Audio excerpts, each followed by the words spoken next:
I hope that you are well. আমি আশা করছি তোমরা সকলেই অনেক বেশি ভালো আছো, সুস্থ আছো, নিরাপদে আছো এবং তোমাদের দায়িত্ব এবং কর্তব্য যথারীতি পালন করছো।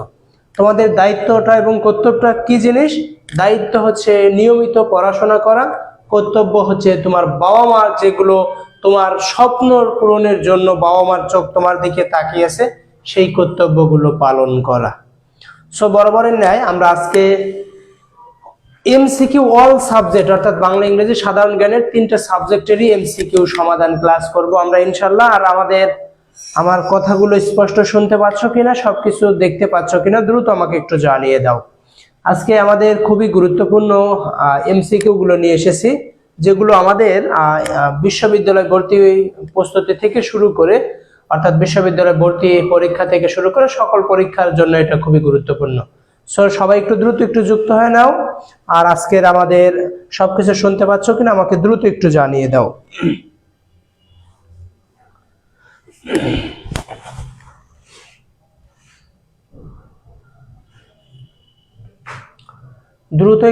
সবাই একটু দ্রুত একটু যুক্ত হয়ে নাও এবং সবকিছু ক্লিয়ার আছে কিনা আমাকে দ্রুত একটু জানাও।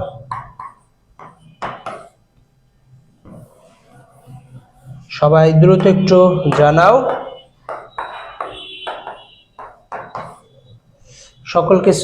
সবকিছু ক্লিয়ার আছে কিনা দ্রুত একটু জানাও।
আচ্ছা প্রিয় শিক্ষার্থী, আশা করছি তোমরা সকলেই অনেক ভালো আছো, সুস্থ আছো এবং বরাবরের ন্যায় খুবই ভালো আছো, সুস্থ আছো এবং নিরাপদে আছো। আচ্ছা, সালাম দিয়েছো, আসসালামু আলাইকুম। ওয়ালাইকুম আসসালাম ভাইয়া, কি অবস্থা, কেমন আছো সবাই? তোমরা সবাই ভালো আছো এবং সবকিছু লেখা দেখতে পাচ্ছ কিনা দ্রুত আমাকে একটু জানাও। আচ্ছা ঠিক আছে। আচ্ছা আমি আলহামদুলিল্লাহ বেশ ভালো আছি। তোমরা কি অবস্থা, তোমাদের কি অবস্থা আমাকে একটু দ্রুত একটু জানাও। আচ্ছা, নাম্বার 1 দেখো, আজকে তোমাদের যে পরীক্ষা দিয়েছিলাম, পরীক্ষায় কার কি স্কোর, আজকে তো উত্তর কি আমি এখনো উত্তর দেইনি, উত্তর আমরা ক্লাস শেষে দিয়ে দিব ইনশাআল্লাহ। তোমাদের কোনো যদি প্রশ্ন থাকে প্রশ্নগুলো আমাকে জানাবা, উত্তর দেওয়ার পর যদি কোনো সমস্যা হয় নাকি আমরা আগে উত্তরটা দেখাই দিব, সবাই আমাকে দ্রুত একটু জানাও। আচ্ছা এখানে সবকিছু ঠিকঠাক আছে। দেখো 1 নম্বর প্রশ্ন, এই 1 নম্বর প্রশ্নটা একটু ছোট হয়েছে আর কি, ফন্ট একটু ছোট হয়ে গেছে, তোমরা দেখতে পাচ্ছ কিনা আমাকে দ্রুত একটু জানিয়ে দাও। আচ্ছা ঠিক আছে, থ্যাংক ইউ, ক্লিয়ার। 1 নম্বর প্রশ্ন বলো আমাকে, এই প্রশ্ন এইরকম দিয়ে গত পরীক্ষাতে আমি একটা প্রশ্ন দিয়েছিলাম, এইরকম প্রশ্ন দিয়ে প্রতি বছরই প্রশ্ন এসে থাকে। সো এই প্রশ্ন তোমরা পারো কিনা বলো তো। এই ঋষি হলো একটি মধ্য সম্মুখ বর্ণ নাকি উচ্চ কেন্দ্রীয় বর্ণ নাকি উচ্চ সম্মুখ বর্ণ নাকি উচ্চ মধ্য নাকি পশ্চাৎ বর্ণ? আমাকে এইটার উত্তর একটু দ্রুত আমাকে একটু কাইন্ডলি উত্তর দাও। রাসেল মিয়া, আসসালামু আলাইকুম ভাইয়া, আমি অসুস্থ, ট্রিটমেন্ট নাও ভাইজান, ট্রিটমেন্ট নাও, ইনশাল্লাহ ঠিক হয়ে যাবে। আচ্ছা আর তোমাদের কি অবস্থা,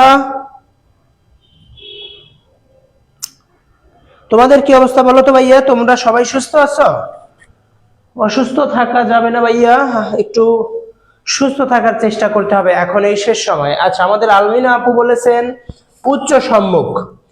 দেখো তোমরা উত্তর দিয়েছো, একজন আমাদের আলমিনা আপু বলেছেন উচ্চ সম্মুখ, আর কে কে উত্তর দিয়েছো? আচ্ছা দেখো, এরকম যদি প্রশ্ন থাকে তাহলে কিভাবে মাথায় রাখবা, জাস্ট এই কথা মাথায় রাখবা। দেখো কিভাবে, আমরা জানি মৌলিক স্বরধ্বনির সংখ্যা, স্বরবর্ণের, আমরা যদি বলি স্বরবর্ণের মৌলিক, এই স্বরবর্ণের মৌলিক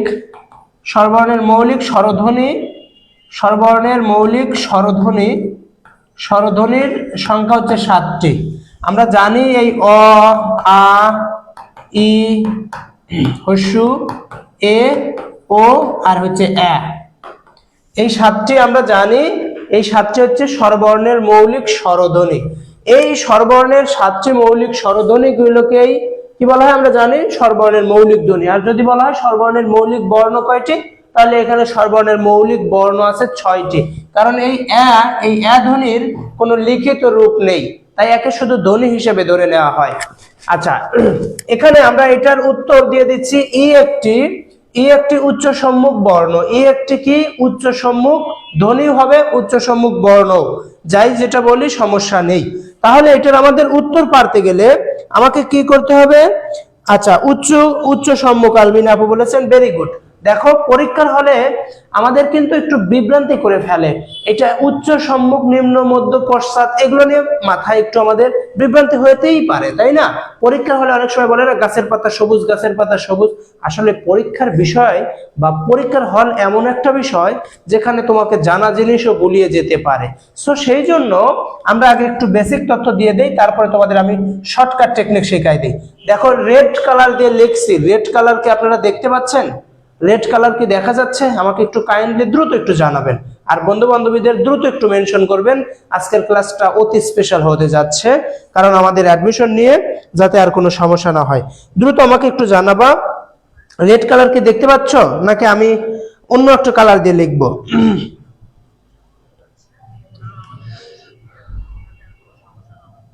আমাকে একটু দ্রুত একটু জানাও যে রেড কালার দিয়ে কি কোনো সমস্যা হচ্ছে কিনা, দেখতে পাচ্ছ কোনো অসুবিধা হচ্ছে কিনা, আমাকে একটু দ্রুত জানাবা কাইন্ডলি একটু। আর সবাই একটু রেসপন্স করবো, আজকে আমরা অনেক কিছু শিখবো, অনেক কিছু করতে পারবো ইনশাআল্লাহ।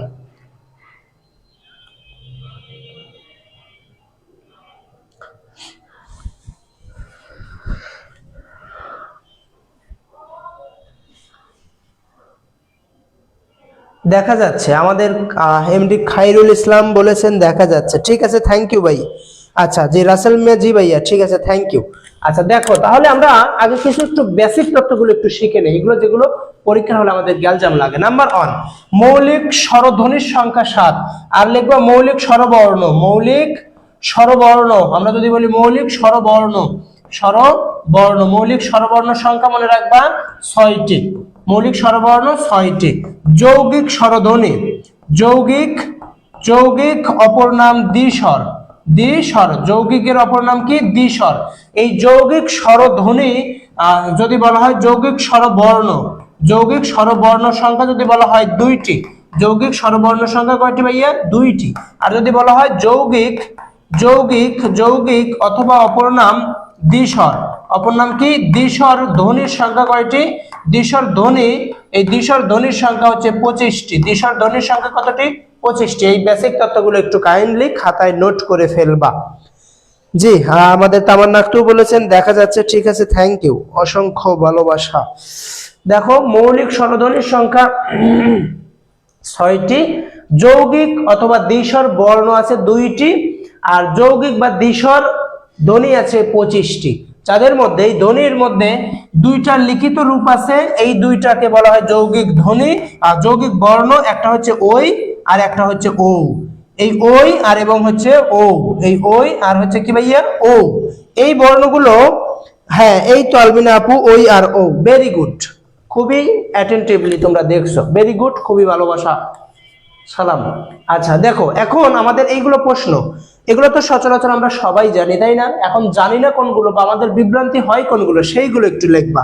লেখো, এইখানে লিখবা, এটা আমি মুছে দিলাম, একটা যদি তোমাদের লেখা প্রয়োজন হয় একটা স্ক্রিনশট দিয়ে নাও। দেখো 2 নাম্বার, এখানে লিখবা, এখানে জাস্ট লিখবা জিহ্বার অবস্থানের ভিত্তিতে। আমরা যদি বলি এখানে লিখবা, প্রশ্নটা লিখবে এইভাবে, জিহ্বার, জিহ্বার অবস্থানের ভিত্তিতে, অবস্থানের, জিহ্বার অবস্থানের ভিত্তিতে, জিহ্বার অবস্থানের ভিত্তিতে মৌলিক স্বরধ্বনি, মৌলিক স্বরধ্বনি, স্বরধ্বনি, আগে আমরা তো এই 3টা তথ্য আগে লিখে নিবা। জিহ্বার অবস্থানের ভিত্তিতে মৌলিক স্বরধ্বনিকে 3 ভাগে ভাগ করা হয়, 3 ভাগে।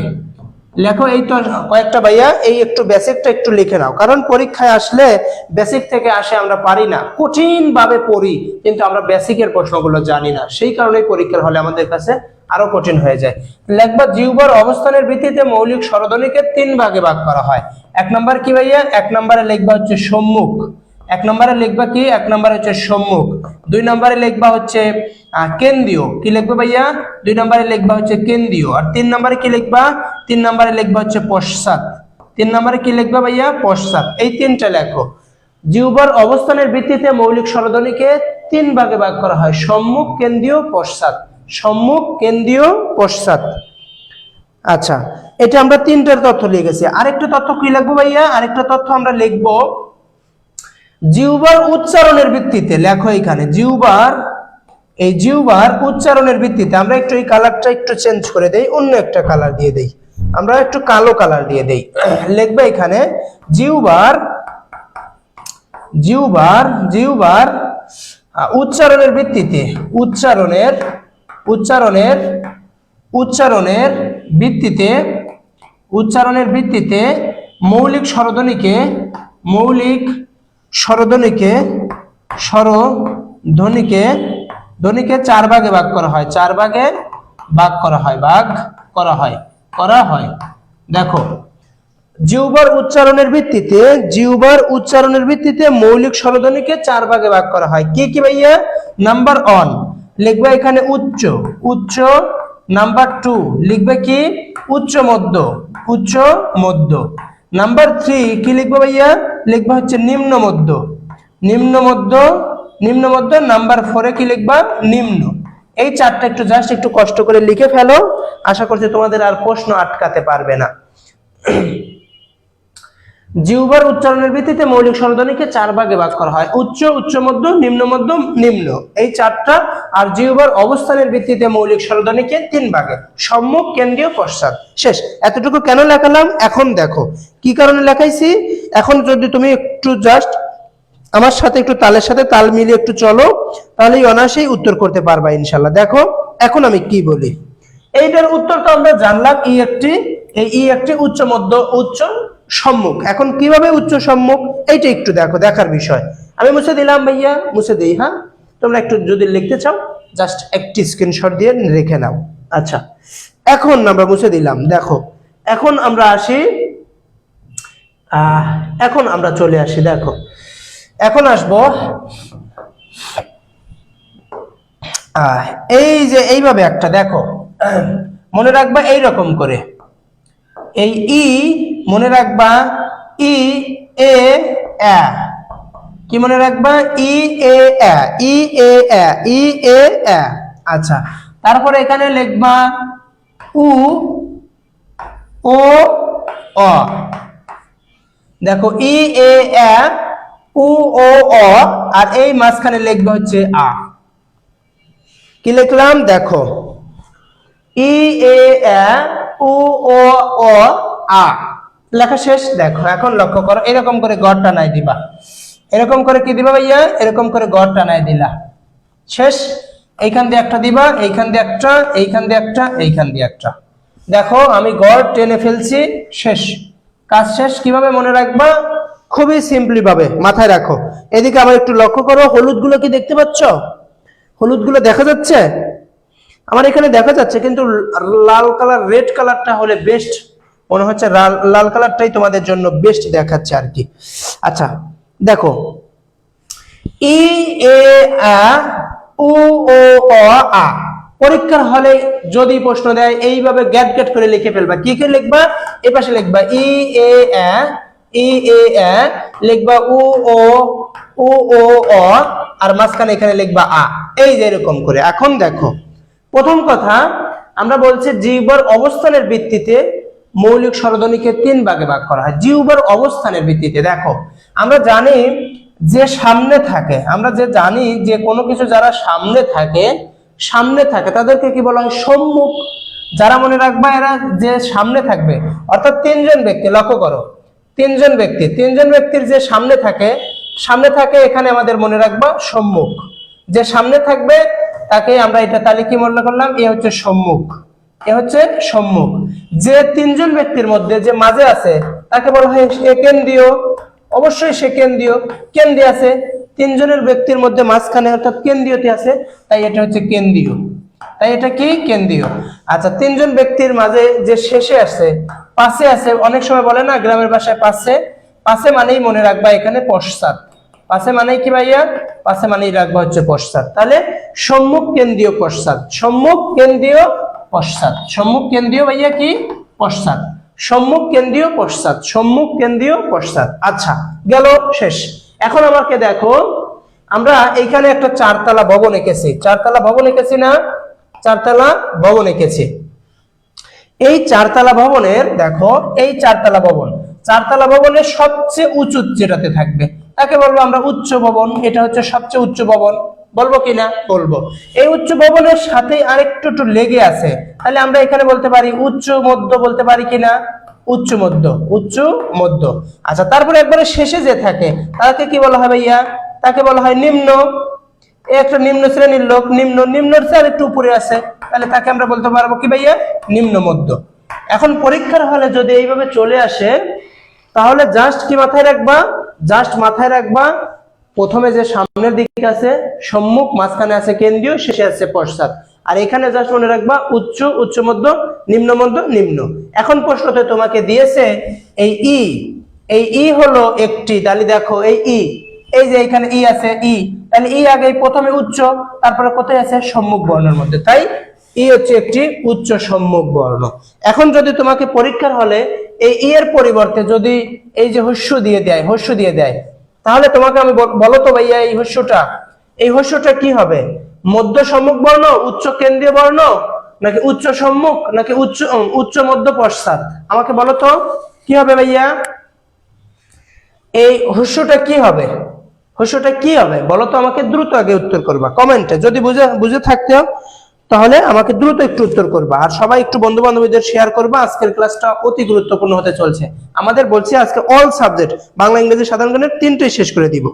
আচ্ছা, তাহলে এখন আমাকে বলবা, আচ্ছা এই যে এখন হস্য দিয়ে, এই হস্যটা কি উচ্চ কেন্দ্রীয় নাকি উচ্চ মধ্য পশ্চাৎ নাকি উচ্চ পশ্চাৎ হবে বলো তো? কি হবে ভাইয়া? তাহলে আমরা হস্যটা বলতে পারি, এই হস্যটা এখানে আছে, এই যে এখানে আছে, তাই এটার আগে মূল হচ্ছে উচ্চতে আছে, তারপরে যেহেতু শেষে আছে তাই এটি হচ্ছে একটা পশ্চাৎ, তাহলে উচ্চ পশ্চাৎ হবে। উটা হবে কি একটি, উ হবে একটি উচ্চ পশ্চাৎ। তাহলে আমাদের আশা করছি 1 নম্বর প্রশ্ন নিয়ে বা এই বিষয় নিয়ে আমাদের আর কোনো সমস্যা নেই। আশা করছি পরীক্ষার হলে আসলে পারবো ইনশাআল্লাহ। আচ্ছা, তাহলে তোমাদের যদি সমস্যা থাকে আমাকে দ্রুত একটু জানাবা। 2 নম্বর প্রশ্নটা দেখো, ইংরেজি থেকে দিয়েছি। বলছে which gender is the word orphan? এই অরফানটা কি নিউট্রাল জেন্ডার নাকি ফিমেনিন জেন্ডার নাকি কমন জেন্ডার নাকি ম্যাসকুলিন জেন্ডার? দ্রুত আমাকে এখন বলো। আচ্ছা, এটা কি লেখাটা তোমরা দেখতে কি খুবই ছোট মনে হচ্ছে?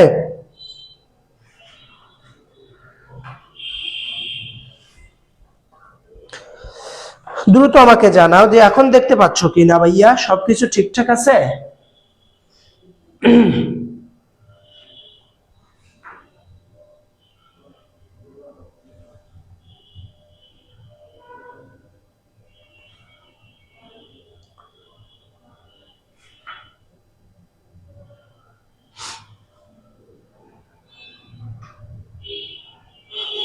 আচ্ছা, আমাকে এখন দ্রুত এটা একটু জানাও, অরফানটা হচ্ছে। আচ্ছা ঠিক আছে, থ্যাংক ইউ। আচ্ছা আরে বাবা,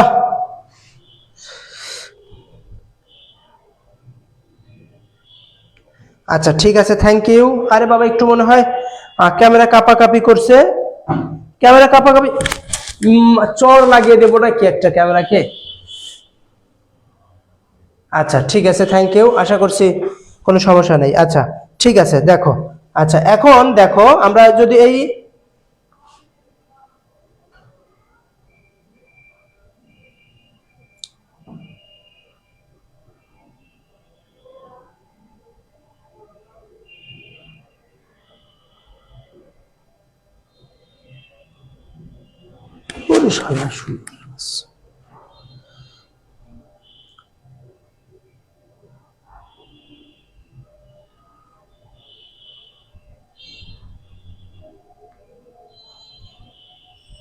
আচ্ছা সবকিছু ঠিকঠাক আছে তো নাকি? আচ্ছা ঠিক আছে, আচ্ছা থ্যাংক ইউ। আচ্ছা এখন দেখো, তাহলে তোমরা কি উত্তর দিয়েছো আমাকে? এটা উত্তর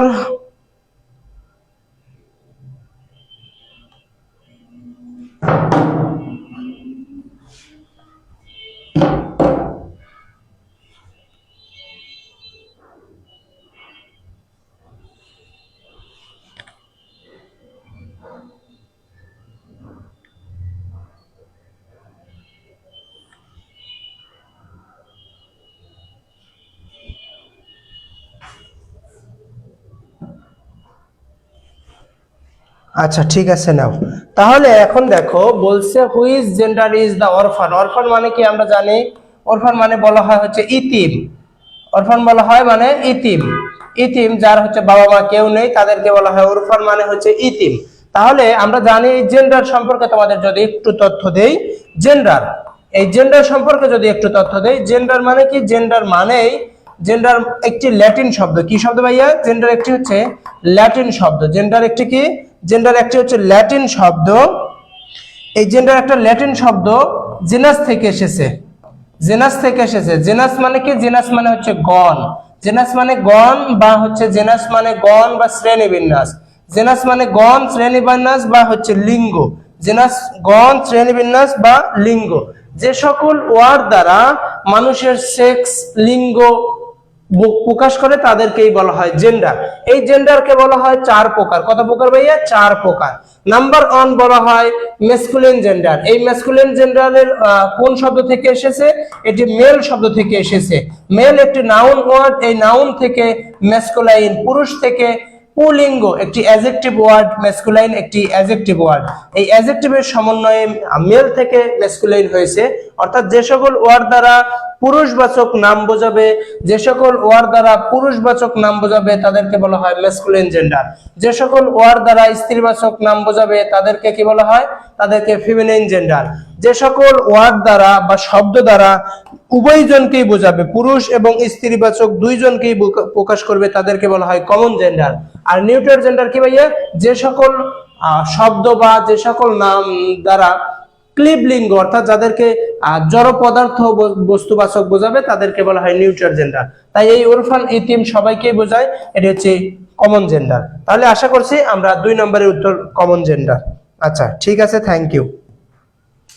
তাহলে এখন আমরা 3 নম্বর প্রশ্নে চলে যাচ্ছি। 3 নম্বর প্রশ্ন, বলো whom did you meet yesterday. The word whom is pronoun. এটি হচ্ছে কোন প্রোনাউন? এটি কি একটি রিলেটিভ প্রোনাউন, নাকি একটি ডেমনস্ট্রেটিভ প্রোনাউন, নাকি এটি ইন্টারোগেটিভ প্রোনাউন, নাকি কোনোটি নয়? আমাকে দ্রুত একটু জানাও দেখি। 3 নম্বর, সরি এখানে 30 নম্বর প্রশ্ন হয়ে গেছে, এটি একটি 3 নম্বর প্রশ্ন। আমাকে 3 নম্বর প্রশ্নটা বলো দেখি, যে whom did you meet yesterday.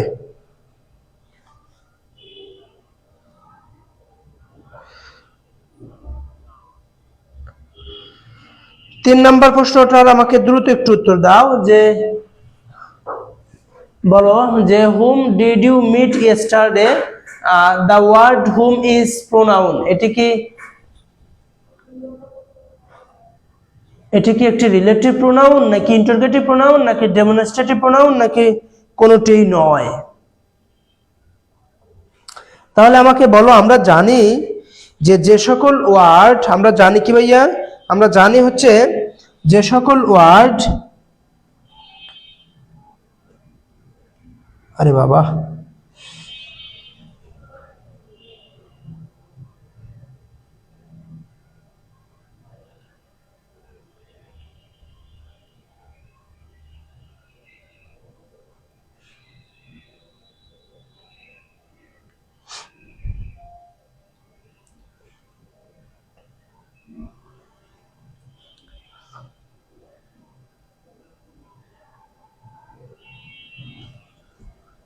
আচ্ছা আচ্ছা আচ্ছা, হ্যাঁ রাসেল মিয়া বলেছেন বি, তামান্না আক্তার বলেছেন বি, শাহরিয়ার বলেছেন বি, আলমিনা আপু বলেছেন ইন্টারোগেটিভ। আচ্ছা আমরা জানি, জাস্ট একটু মাথায় রাখবা যে প্রথমে ডব্লিউ এবং এইচ দিয়ে যদি শুরু হয় এবং শেষে যদি প্রশ্নবোধক দিয়ে শেষ হয়, সেটা হয় ইন্টারোগেটিভ সেন্টেন্স। আচ্ছা, আর রিলেটিভ সেন্টেন্স গুলো কিভাবে হয়? রিলেটিভ গুলো হয় প্রথমে ইত্যাদি থাকবে, মাঝখানে ডব্লিউএইচ কোশ্চেন থাকবে, মাঝখানে ডব্লিউএইচ কোশ্চেন এবং শেষে ফুল স্টপ দ্বারা শেষ হয়। শেষে ফুল স্টপ দ্বারা শেষ হলে সেটা হয় রিলেটিভ প্রোনাউন। আর ডেমনস্ট্রেটিভ প্রোনাউন গুলো কি কি ভাইয়া বলো তো? ডেমনস্ট্রেটিভ প্রোনাউন গুলো কি কি? তোমাদের যদি আমি প্রশ্ন করি, এই this that, this that, this that, এটা কি ডেমনস্ট্রেটিভ? আর হচ্ছে যদি বলা হয় এইদার, এইদার অথবা হচ্ছে নেইদার, নেইদার, বলো তো কোনটি ডেমনস্ট্রেটিভ এর মধ্যে? দিস দ্যাট নাকি এইদার নেইদার? ডেমনস্ট্রেটিভ প্রোনাউনের মধ্যে কোনটি অন্তর্ভুক্ত? আমাকে একটু দ্রুত জানাও।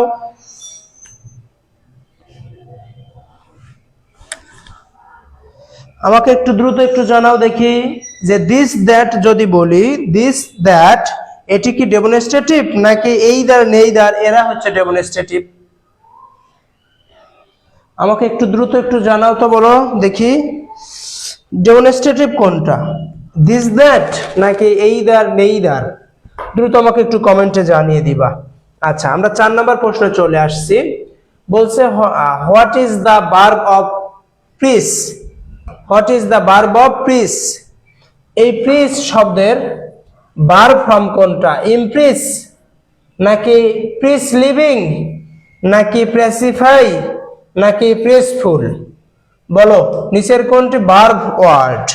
নিচের কোনটি ভার্ব ওয়ার্ড?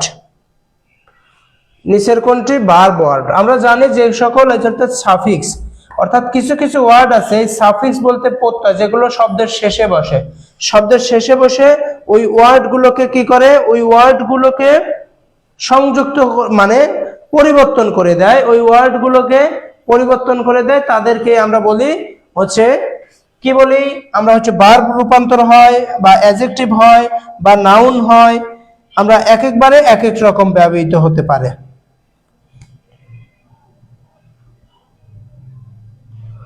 মানে এক এক সময় এক একটা হিসাবে ব্যবহৃত হতে পারে।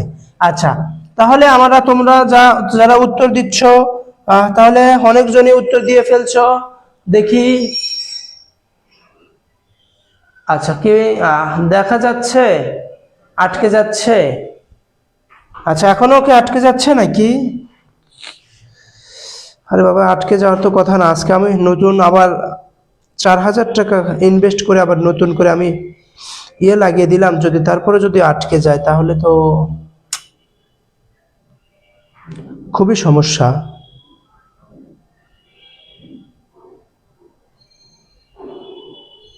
আমাকে আবার এখন একটু জানাও তো ভাই, এখন কি আটকে যাচ্ছে আবার?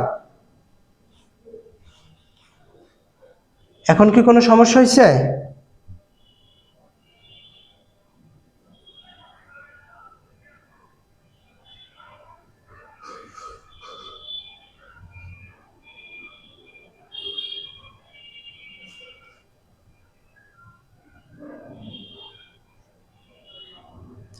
এখন কি সমস্যা? আমাকে একটু সমস্যা এখন একটু বলো তো, যে এখন কোনো সমস্যা আছে কিনা। আচ্ছা, আমরা জানি যেগুলো শব্দের ওয়ার্ড সাফিক্স মানে শব্দের শেষে বসে ওই অর্থের পরিবর্তন করে দিতে পারে তাদেরকে বলা হয় সাফিক্স। এই পিস পিস একটি হচ্ছে এখানে নাউন ওয়ার্ড। এই নাউন থেকে যে শান্তি, এই পিস থেকে যদি বলা হয় কোনটি ভার্ব, তাহলে আমরা জানি এফ ওয়াই যদি শব্দ শেষে থাকে সেটা হয় এটি ভার্ব। তাই হচ্ছে প্যাসিফাই।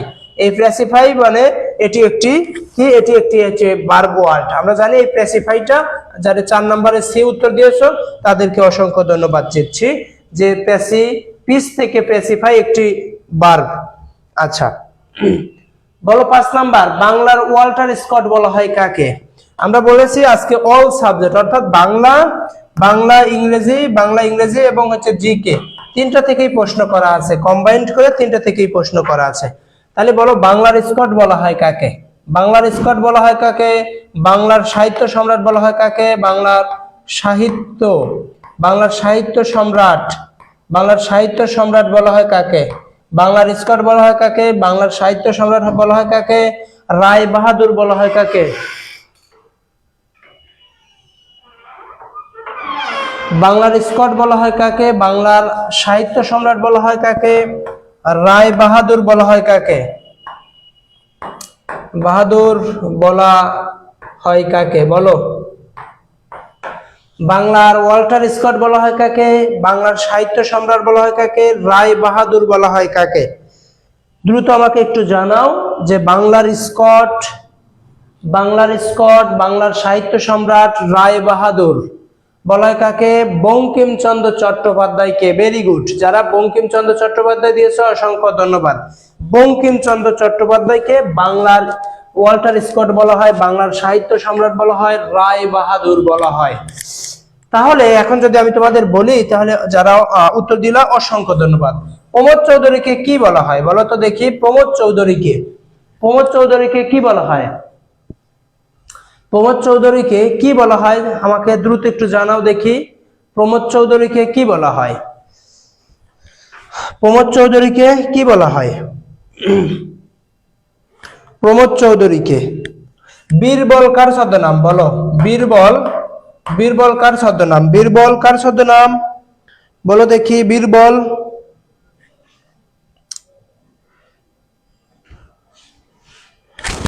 কার ছদ্মনাম?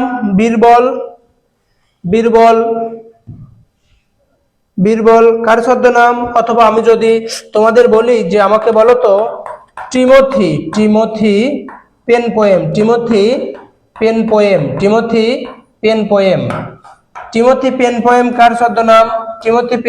কার ছদ্মনাম? বলো তো দেখি? টিমোথি পেন পোয়েম কার ছদ্মনাম?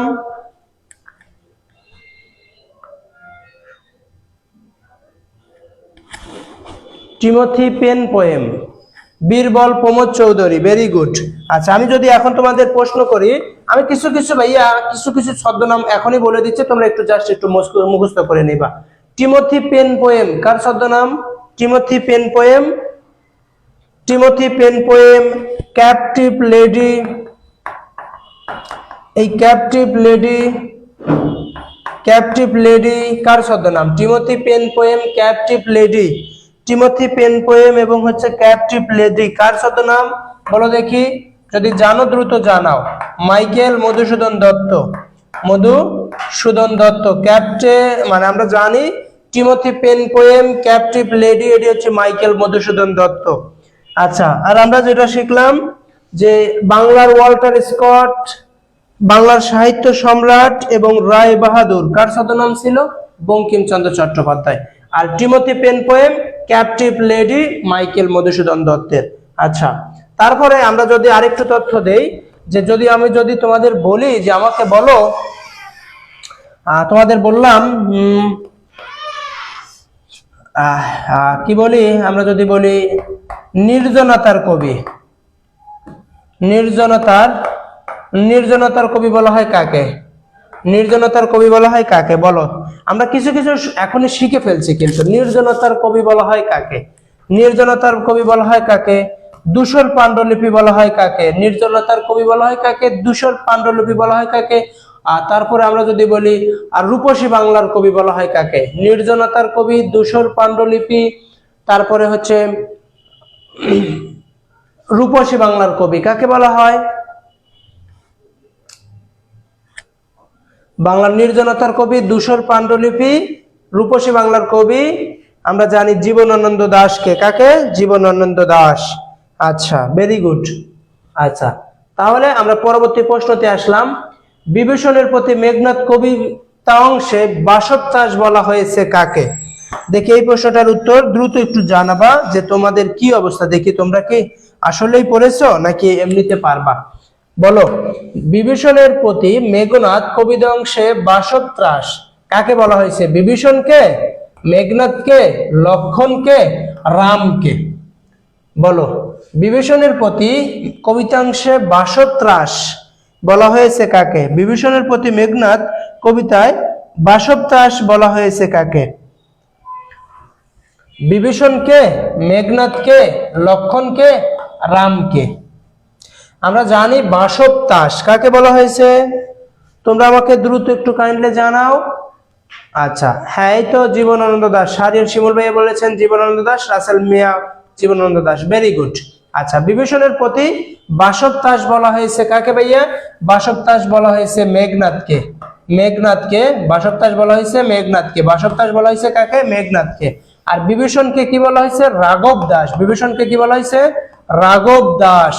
বিভীষণকে বলা হয়েছে রাঘব দাস। ভাইয়া এইটা মাথায় রাখবা, বিভীষণকে বলা হয়েছে রাঘব দাস। লক্ষণকে কি বলা হয়েছে? লক্ষণকে বলা হয়েছে তস্কর। তস্কর। লক্ষণকে কি বলা হয়েছে? তস্কর। তস্কর মানে কি? তস্কর মানে চোর। তাহলে বিভীষণের প্রতি মেঘনাদ কবিতাংশে বাসব ত্রাস বলা হয়েছে কাকে? মেঘনাদকে। অরিন্দম বলা হয়েছে কাকে? অরিন্দম। অরিন্দম, এই অরিন্দম বলা হয়েছে কাকে? মেঘনাদকে। রাবণী। রাবণী বলা হয়েছে কাকে? মেঘনাদকে। রাবণী বলা হয়েছে কাকে ভাইয়া? মেঘনাদকে। অরিন্দম কাকে? মেঘনাদকে। বাসব ত্রাস কাকে? মেঘনাদকে।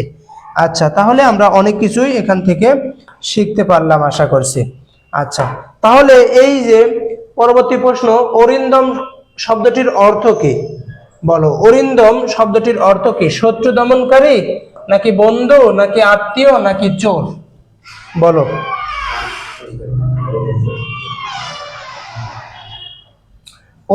অরিন্দম শব্দটির অর্থ কি? শত্রু দমনকারী, বন্ধু, আত্মীয়, চোর? অরিন্দম শব্দটির অর্থ কি? সাতের ক। আচ্ছা, সাতের ক আলমিনা আপু বলেছেন সাতের ক শত্রু দমনকারী। শাহরিয়ার শিমুলও বলেছেন সাতের ক শত্রু দমনকারী, ভেরি গুড। আচ্ছা আচ্ছা, তাহলে অরিন্দম হচ্ছে শত্রুকে দমন করে, যে তাকে কি বলা হয়? তাকেই বলা হয় অরিন্দম। আচ্ছা, কাকে বলা হয়েছে অরিন্দম? মেঘনাদকে বলা হয়েছে। 8 নম্বর প্রশ্ন চলে যাচ্ছে, কোনটি পার্শ্বিক ধ্বনির উদাহরণ? 8 নম্বর প্রশ্নতে আসলাম, কোনটি পার্শ্বিক ধ্বনির উদাহরণ? এখান থেকে কিছু কিছু প্রশ্ন আমাদের জন্য আসে, যেটা সবচেয়ে গুরুত্বপূর্ণ। পার্শ্বিক ধ্বনির মনে রাখবা যে কোনটি পার্শ্বিক। ম, ক, হ, ল। বলতো পার্শ্বিক ধ্বনি যারা পারো তাহলে তারা তারণজাত বর্ণগুলোও পারবা এবং কম্পনজাত গুলোও পারবা। কম্পনজাত আমাদের বিশেষ করে কয়েকটা বিষয় রাখতে হবে। পার্শ্বিক ধ্বনি মনে রাখতে হবে আমাদের, নোট মনে রাখতে হবে পার্শ্বিক। পার্শ্বিক বর্ণ মনে রাখতে হবে, পার্শ্বিক বর্ণ। 2 মনে রাখতে হবে তারণজাত, তারণজাত, তারণজাত, তারণজাত বর্ণ। 3 নম্বরে আমাদের মনে রাখতে হবে পরাশ্রীয় বর্ণ, পরাশ্রীয়, পরাশ্রীয় বর্ণ। 4 নম্বরে মনে রাখতে হবে কম্পন, কম্পনজাত বর্ণ, কম্পনজাত বর্ণ। আমাদের আরেকটু মনে রাখতে হবে যে নাসিক্য, নাসিক্য বর্ণ, নাসিক্য বর্ণ। আমাদের জানতে হবে অনুনাসিক, অনুনাসিক, অনুনাসিক বর্ণ। এই কয়েকটা একটু আমাদের মাথায় রাখতে হবে। পার্শ্বিক বর্ণ, পরাশ্রীয় তারণজাত বর্ণ, পরাশ্রীয় বর্ণ, কম্পনজাত বর্ণ, নাসিক্য বর্ণ, অনুনাসিক বর্ণ। এইগুলো সম্পর্কে আমাদের একটু তথ্য জানতে হবে। তোমরা কি দেখতে পাচ্ছ? মাঝে মাঝে ঝাপসা হয়ে যাচ্ছে, মেজাজটা আমারও খারাপ হয়ে যায় তোমাদের এইটা শুনলে, যে এত মানে কালকে 4000 টাকা ইনভেস্ট করে আবার যে করলাম যে নেট যাতে সমস্যা না হয়। আচ্ছা একটু কষ্ট করে একটু থাকো, তাহলেই পারবা ইনশাআল্লাহ। আচ্ছা 8 নাম্বার, তাহলে 8 নাম্বার আমরা জানলাম এই পার্শ্বিক ধ্বনির উদাহরণ ল। পার্শ্বিক ধ্বনির উদাহরণ ল। ল কেন পার্শ্বিক বর্ণ? দেখো ল উচ্চারণ করতে গেলে দুই পাশেই জিহ্বারকে সাহায্য নিতে হচ্ছে, ল, ল। তাহলে এই পার্শ্বিক বর্ণ হচ্ছে ল। এই ক কে কি বলা হয় ভাইয়া? এই ক মানে সরি এই ম বর্ণটা, ম কে বলা হয় যে কি বলা হয় বলতো? ম একটা হচ্ছে নাসিক্য বর্ণ।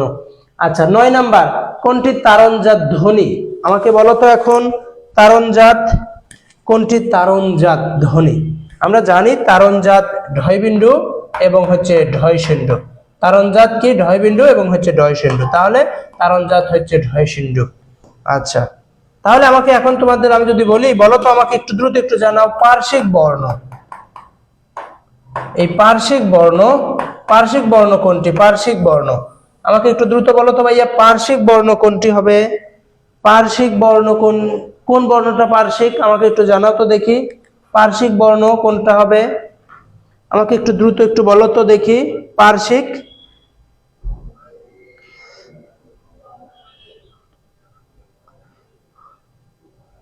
পার্শ্বিক কোনটা হবে?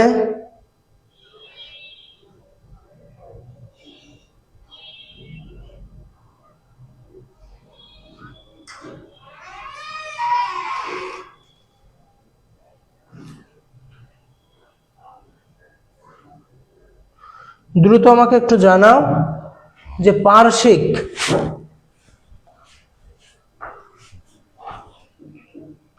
গুড, এই যে ল।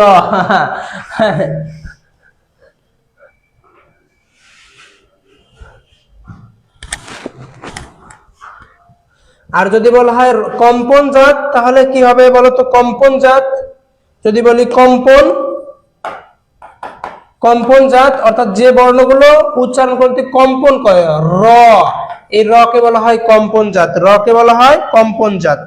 আচ্ছা পরবর্তী প্রশ্ন চলে যাচ্ছে, আমাকে 10 নম্বর প্রশ্নটা বলবা, বাংলা বর্ণমালায় মাত্রাহীন বর্ণের সংখ্যা কয়টি? বাংলা বর্ণমালায়, বাংলা বর্ণমালায় মাত্রাহীন বর্ণের সংখ্যা কয়টি? 11টি, 9টি, 10টি, 8টি? বাংলা বর্ণমালায় মাত্রাহীন বর্ণের সংখ্যা কতটি? বাংলা বর্ণমালায় মাত্রাহীন বর্ণের সংখ্যা কতটি বলো? বাংলা বর্ণমালায় মাত্রাহীন বর্ণের সংখ্যা কতটি? মাত্রাহীন বর্ণের সংখ্যা হচ্ছে 10টি। আমরা জানি মাত্রা কাকে বলে, এই যে এইদিকে একটু লক্ষ্য করো, মাত্রা কোন বর্ণের উপর রেখা বা কষি দেওয়াকেই মাত্রা বলে। কোন বর্ণের উপর রেখা বা কষি দেওয়াকে কি বলা হয়? মাত্রা বলা হয়। মাত্রা কত প্রকার? মাত্রা হচ্ছে 3 প্রকার। একটা হচ্ছে পূর্ণমাত্রা, পূর্ণমাত্রা, পূর্ণমাত্রা, একটা হয় অর্ধমাত্রা, অর্ধমাত্রা, একটা হয় হচ্ছে মাত্রাহীন, মাত্রাহীন। তাহলে বাংলা বর্ণমালায় মাত্রা কত প্রকার? 3 প্রকার। একটা হচ্ছে পূর্ণমাত্রা, একটা অর্ধমাত্রা, একটা হচ্ছে মাত্রাহীন। আমি বললাম এক স্বরে 32টা দাঁত ফেলে দেব। এই 32টা দাঁত দুই পাশে সমান আছে, 32টা হচ্ছে পূর্ণমাত্রা। আর এক পাশে যেহেতু 16টা ছিল, 16টার মধ্যে 8টা পড়ে গেলে আর বাকি থাকে 8টা, এই 8টাকে বলা হয় অর্ধমাত্রা, আর 10টা হচ্ছে মাত্রাহীন। তাহলে মাত্রা হচ্ছে রেখা বা কষি দেওয়াকেই মাত্রা 3 প্রকার, পূর্ণমাত্রা, অর্ধমাত্রা, মাত্রাহীন। আচ্ছা তাহলে 10টি হচ্ছে মাত্রাহীন বর্ণ। পরবর্তী বলো, কোনটি স্বতন্ত্র বর্ণ নয়? কোনটি স্বতন্ত্র বর্ণ নয়? ত, খণ্ডত্ব, ইয়, ম। কোনটি স্বতন্ত্র বর্ণ নয়? 11 নম্বর প্রশ্ন, আমাকে ঝটপট উত্তর দিয়ে ফেলো। 10টি। তামান্না আলবিন আপুর বলেছেন 10টি, আর তামান্না আক্তার বলেছিলেন র। আচ্ছা, গুড। 11 নম্বর প্রশ্ন, কোনটি স্বতন্ত্র বর্ণ নয়? বলো দেখি, কোনটি স্বতন্ত্র বর্ণ নয়? ত স্বতন্ত্র বর্ণ, ইয় স্বতন্ত্র বর্ণ, ম স্বতন্ত্র বর্ণ, নাকি ত স্বতন্ত্র বর্ণ নয়? কোনটি স্বতন্ত্র বর্ণ নয়?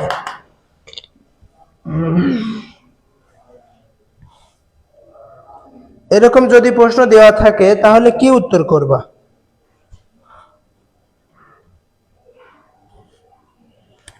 মনে রাখবা, স্বতন্ত্র বর্ণ এই যে খণ্ডত্ব, স্বতন্ত্র বর্ণ নয়, খণ্ডত্ব। আচ্ছা, আমাকে এখন 12 নম্বর প্রশ্ন সাধারণ জ্ঞান থেকে দিয়েছি। দক্ষিণ আফ্রিকার শেষ শ্বেতাঙ্গ প্রেসিডেন্ট কে ছিলেন? De Klerk, Pieter Botha, doctor Malan, আর ফরেস্টার। দক্ষিণ আফ্রিকার শেষ শ্বেতাঙ্গ প্রেসিডেন্ট কে ছিলেন? দক্ষিণ আফ্রিকার শেষ শ্বেতাঙ্গ, শ্বেতাঙ্গ মানে বলা হয় সাদা, শ্বেতাঙ্গ মানে বলা হয় ফর্সা। দক্ষিণ আফ্রিকার শেষ শ্বেতাঙ্গ প্রেসিডেন্ট কে ছিলেন? দক্ষিণ আফ্রিকার শেষ শ্বেতাঙ্গ প্রেসিডেন্ট কে ছিলেন? শেষ শ্বেতাঙ্গ প্রেসিডেন্ট ছিলেন ডি ক্লার্ক। D clerk. আচ্ছা, আমরা জানি এই দক্ষিণ আফ্রিকার শেষ শ্বেতাঙ্গ প্রেসিডেন্ট ডি ক্লার্ক ও আমাদের মাদিবা। মাদিবা, মাদিবা কাকে বলা হয়? Nelson Mandela. Nelson Mandela. Nelson ম্যান্ডেলাকে মাদিবা হিসেবে ডাকা হয়। এই নেলসন ম্যান্ডেলা এবং ডি ক্লার্ক যৌথভাবে নোবেল পুরস্কার পেয়েছেন। যৌথভাবে নোবেল পুরস্কার পেয়েছেন। নোবেল পুরস্কার পেয়েছেন। নোবেল পুরস্কার পেয়েছেন কি কারণে?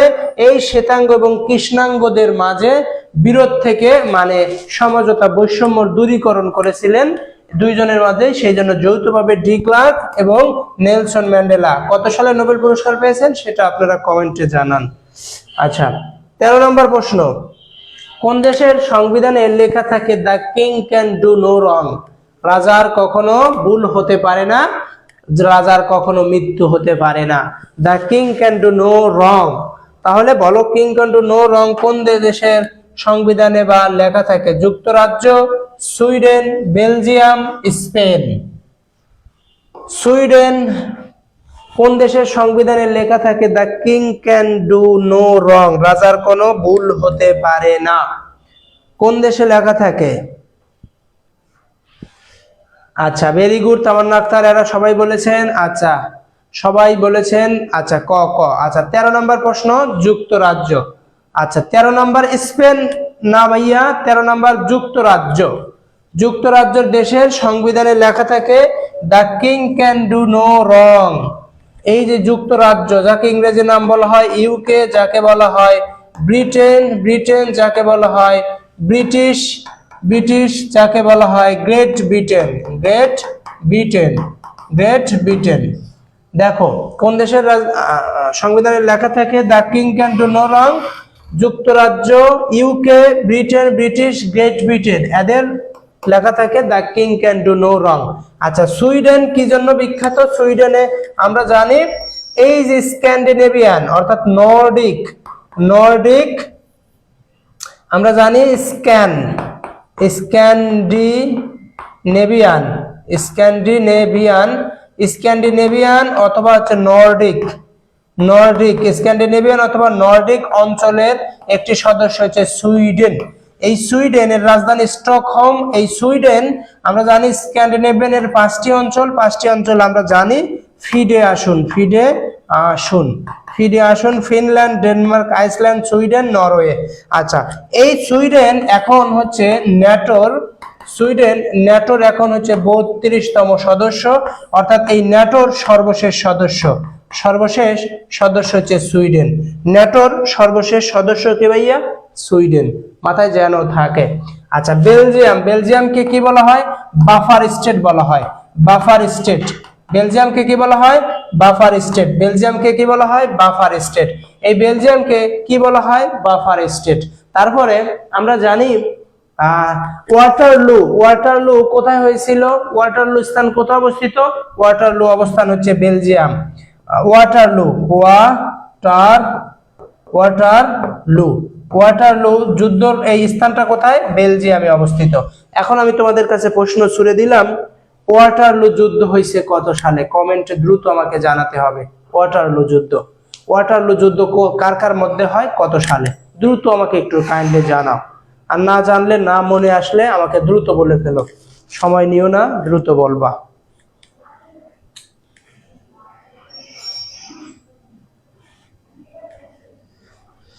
আমাকে একটু দ্রুত একটু জানাও যে ওয়াটারলু কত সালে হয়েছে, ওয়াটারলু কার কার মধ্যে হয়েছে, আমাকে একটু জানাও দ্রুত। ওয়াটারলু, ওয়াটারলু, ওয়াটারলু, ওয়াটারলু একটু যুদ্ধক্ষেত্র, ওয়াটারলু হয়েছে কত সালে? তোমরা কি জানো বা তোমাদের কি মনে আছে? থাকলে আমাকে জানাও, না জানলে আমি বলে দিচ্ছি, কিন্তু বলতে তো হবে। আচ্ছা, 14 নম্বর প্রশ্ন, প্রথম কার্বন কর চালু করে কোন দেশ? কার্বন কর বলো।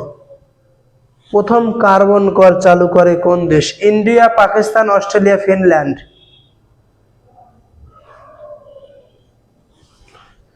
দ্রুত আমাকে একটু বলে ফেলো। প্রথম কার্বন কর চালু করে কে? আর তোমরা কি এই প্রশ্নটা জানো কিনা আমাকে একটু দ্রুত জানাও। আচ্ছা, অপশন প্লিজ, অপশন প্লিজ। আমাদের শাহরিয়ার ভাইয়া বলছেন অপশন প্লিজ। আচ্ছা, তারপরে আমাদের মিম হাসান, আসসালামু আলাইকুম ভাইয়া। ওয়ালাইকুম আসসালাম। দেখছো আমাদের কখন স্টুডেন্ট আসছে, কখন মিস। এইভাবে পড়াশোনা করলে হবে বলো, কখন কেমন আসে কে? আচ্ছা, অপশন 1805, 1818 বলো।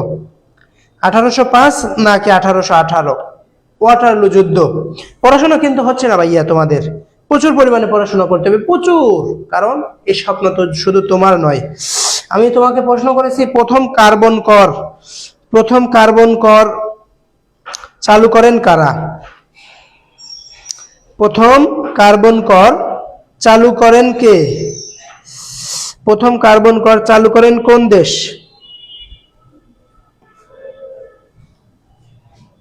বলো, প্রথম কার্বন কর চালু করেন কোন দেশ? আচ্ছা, 14 নম্বরের ফিনল্যান্ড। শাহনাজ রাব্বি, এই তো মিম হাসান ফলোয়ার্স, ভেরি গুড। সবাই একটু ফলোয়ার্স একটু জানিয়ে দিবা, তাহলে আমাদের মনে রাখবা হচ্ছে, মানে সবাই একটু দেখতে পারবে বা সবাই একটু শুনতে পারবে। আচ্ছা, এই প্রথম আমরা জানি, এই প্রথম কার্বন কর, কার্বন কর চালু করেছেন কোন দেশ? কার্বন কর চালু করেছে হচ্ছে ফিনল্যান্ড। কার্বন কর চালু করেছে কে? ফিনল্যান্ড। এই ফিনল্যান্ড কত সালে চালু করেছিল? 1990 সালে চালু করেছিল। কার্বন কর 1990 সালে চালু করেছিল। আর 2010 সালে এটা আবার প্রত্যাহার, মানে 2014 সালে, না সরি 2012 সালে, 2012 সালে এই কার্বন করটা আবার নিষিদ্ধ করে দিয়ে দেওয়া হয় আর কি, চালু করাটা বিলুপ্ত করে দেয়। তাহলে প্রথম কার্বন কর চালু করেছিল ফিনল্যান্ড। আর এই ফিনল্যান্ড তিনি ন্যাটোর হচ্ছে 31তম সদস্য ছিলেন। ন্যাটোর কততম সদস্য? 31তম সদস্য। ওয়াটারলু যুদ্ধ হয় কোথায়? ওয়াটারলু যুদ্ধ হয় বেলজিয়ামের একটি স্থান। ওয়াটারলু যুদ্ধ হয় 1815 সালে। আচ্ছা, তারপরে 15 নম্বর প্রশ্ন দেখো, বলো 15 নম্বর প্রশ্ন, বিনি বিধি বিসি উক্তিটি করেছেন কে? বিনি বিধি বিসি উক্তিটি করেছেন কে?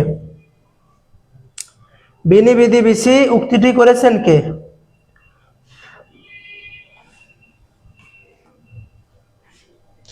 বিনি বিধি বিসি উক্তিটি করেছেন কে? ভাইয়া ফাঁকি হয়ে যাচ্ছে ক্লাসে, অনেক কি করব। বিনি বিধি বিসি উক্তিটি কে করেছেন? আলেকজান্ডার, জুলিয়াস সিজার, নেপোলিয়ন, চতুর্দশ Luis.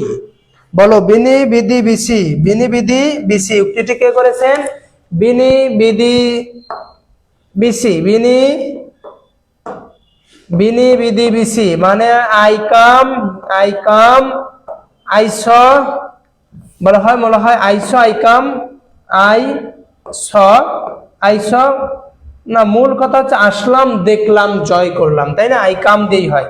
I came, I saw, I saw, I conquest, I conquest. I came, I saw, I conquest, বিনি বিধি বিসি আসলাম, দেখলাম, জয় করলাম। আসলাম, দেখলাম, দেখলাম, জয় করলাম, জয় করলাম। আসলাম, দেখলাম, জয় করলাম, মানে তিনটে কই, I came, I saw, I conquest, বিনি বিধি বিসি, আসলাম দেখলাম জয় করলাম। এটা বলেছিলেন কে? এটা বলেছিলেন জুলিয়াস সিজার। যদি মনে করো জুলিয়াস সিজার অপশনে দিল না, তখন উত্তর কি করবা? লিখবা হচ্ছে শেক্সপিয়র অথবা পিওর, শেক্সপিয়রের জুলিয়াস সিজারে। মনে রাখবা যদি জুলিয়াস সিজার না অপশন দেয় তখন উইলিয়াম শেক্সপিয়র, এটুকু মাথায় রাখবা। আচ্ছা 16 নাম্বার প্রশ্নটা আমাকে দ্রুত বলবা। Raihan and Rafiq the floor, আমাকে দ্রুত একটু জানাবা। Raihan and Rafiq the floor, sorry had and না, টু ক্লিন, হ্যাড ক্লিন। আমাকে দ্রুত একটু জানাও যে Raihan and Rafiq to clean the floor, had cleaned the floor, cleaned the floor, শুধু ক্লিন ফ্লোর। আমাকে দ্রুত একটু জানাও যে 16 নাম্বার প্রশ্ন আমাকে একটু দ্রুত জানাও। আগে শোনো, আগে মূল কথা, তোমরা এত সময় পরীক্ষা দিবা, আগে অপশন এই অপশনগুলো কি করতে হবে ভাইয়া? এই অপশনগুলো বাদ দিতে শিখতে হবে, এই অপশনগুলো বাদ দিতে শিখতে হবে। অথবা কি করতে হবে, এটাকে কোন টপিকস থেকে দিয়েছে, এটি কোন টপিকস থেকে দিয়েছে, সেই টপিকসকে আগে চিহ্নিত করতে হবে, তারপরে নিয়মে ফেলতে হবে। আমাকে এখন দ্রুত আমাকে জানাও যে Raihan and Rafiq dash the floor, এখানে টু ক্লিন নাকি হ্যাড ক্লিন নাকি ক্লিন, এটা কোন নিয়মের মধ্যে অন্তর্ভুক্ত? দেখি তোমরা কে কে উত্তর করেছো। আচ্ছা ডি নাম্বার উত্তর করেছো, শারিয়ার শিমুল, আলমিনা আপু, Tamanna Akter, very good. D number, এটি একটি ক্লিন হবে। কেন? এটি একটি মানে পজিটিভ ভার্ব কি? যে ভার্ব নিজে কাজ করে না, অন্যকে দিয়ে কাজটি করিয়ে নেয়। এপাশে একটা সাবজেক্ট থাকে, এপাশে একটা সাবজেক্ট। এই সাবজেক্টটা যদি ব্যক্তিবাচক হয় তাই B1 হয়, যদি বস্তুবাচক হতো তাহলে B3 হতো। তাই আমাদের রাইট অ্যান্সার ডি। আচ্ছা, তাই এটার রাইট অ্যান্সার কি? রাইট অ্যান্সার হচ্ছে ডি। 17 নম্বরটা বলো, try hard lest you dash fail, might should may must. কি হবে? আমরা জানি লেস্ট যুক্ত সেন্টেন্সে সাবজেক্টের পরে কি হয়? শুড অথবা মাইট হয়, শুড অথবা কি হয় ভাইয়া? মাইট হয়। তাহলে এখানে এখন মাইটও আছে, শুডও আছে, তাহলে try hard lest you should fail. যদি তুমি মানে কঠিন বা হার্ড পরিশ্রম না করো তাহলে কি করবে? ফেইল। তোমার উচিত তুমি ধরো শুড হবে, এটা ইউ মাইট ফেইল হয় না, ইউ শুড ফেইল। তাই 17 নম্বরে শুড অ্যান্সার। আমরা জানি লেস্ট যুক্ত সেন্টেন্সে শুড অথবা মাইট হয়। আচ্ছা, তারপরে বলো 18 নম্বর প্রশ্ন, কোন দেশ শ্যামদেশ নামে পরিচিত? কোন দেশ শ্যামদেশ নামে পরিচিত? কোন দেশ সাদা হাতির দেশ নামে পরিচিত? সাদা হাতির দেশ, শ্যামদেশ বা সাদা হাতির দেশ নামে পরিচিত। কোন দেশ শ্যামদেশ বা সাদা হাতির দেশ নামে পরিচিত? কোন দেশ শ্যামদেশ বা সাদা হাতির দেশ নামে পরিচিত? কোন দেশ শ্যামদেশ বা সাদা হাতির দেশ হিসেবে পরিচিত? আচ্ছা, মিম আক্তারও বলেছিলেন 17, তামান্না আপু বলেছিলেন। আচ্ছা 18 নম্বর প্রশ্ন আমাকে দ্রুত একটু উত্তর দিয়ে দিবা। কোন দেশ শ্যামদেশ নামে পরিচিত? 18 নম্বর প্রশ্ন দ্রুত একটু বলো দ্রুত। শ্যামদেশ ব্রুনাই, ভুটান, নেপাল, থাইল্যান্ড। শ্যামদেশ অর্থাৎ সাদা হাতির দেশ নামে পরিচিত কোন দেশ? আমরা জানি থাইল্যান্ড। থাইল্যান্ডকে বলা হয় মুক্ত ভূমি। কি বলা হয়? মুক্ত ভূমি। যে কোনোদিন পরাধীনতার অর্থাৎ উপনিবেশ ছিল না, উপনিবেশের মধ্যে ছিল না। কোন দেশ? থাইল্যান্ড। তাই এটি উত্তর হচ্ছে থাইল্যান্ড। আচ্ছা, উষ্ণ শব্দের এই যুক্ত অক্ষরে বিশিষ্ট রূপ কি কি? উষ্ণ শব্দের এই যুক্ত অক্ষরে কি কি যুক্ত আছে এই শব্দে? মূর্ধন্য ষ প্লাস ইয়, মূর্ধন্য ষ প্লাস মো, মূর্ধন্য ষ প্লাস মূর্ধন্য, মূর্ধন্য ষ প্লাস দন্তের ন। তাহলে 19 নম্বর প্রশ্ন কি? আচ্ছা, মোহাম্মদ জালাল আসসালামু আলাইকুম, শাহনেস রাবি বলেছিলেন ডি। আচ্ছা, তামান্না আপু বলেছিলেন থাইল্যান্ড। আচ্ছা 19 নম্বর প্রশ্ন এখন বলো, উষ্ণ শব্দের এই যুক্ত অক্ষরে এই যে এইটার সাথে এখানে কি কি যুক্ত আছে?